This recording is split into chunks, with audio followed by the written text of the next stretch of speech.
victory. Israel has struck back with warplanes. Palestinian officials say more than 400 are dead.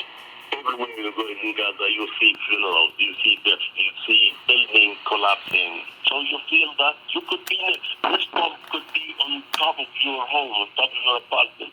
In other news, aid is now arriving after yesterday's earthquake in Afghanistan, but many hundreds are feared dead.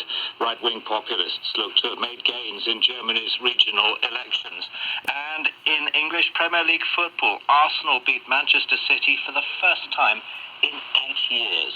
First, a full bulletin of the very latest world news. BBC News with Sue Montgomery.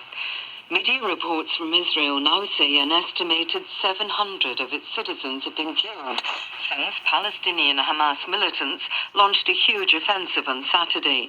An official statement puts the number of Israelis taken hostage at more than 100. An Israeli military spokesman said some Hamas forces remained on Israeli soil nearly 2 days after the fighting began.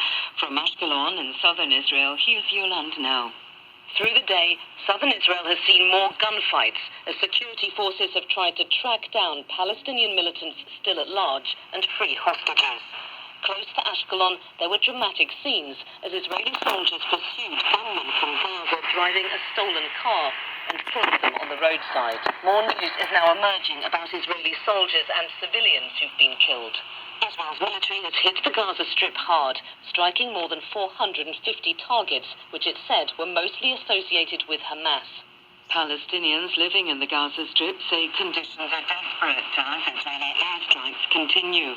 Local health officials say more than 400 people have been killed so far, many of them civilians.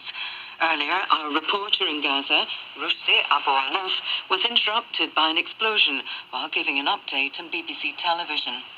When I drove this morning... That sounds like it was quite close to you, Rushdie. That sounds quite close, yeah? That sounded very close. Yeah, That sounded okay. very close. Yeah. Are you okay? Do you need to go, or are you okay that to was stay? very close, yeah.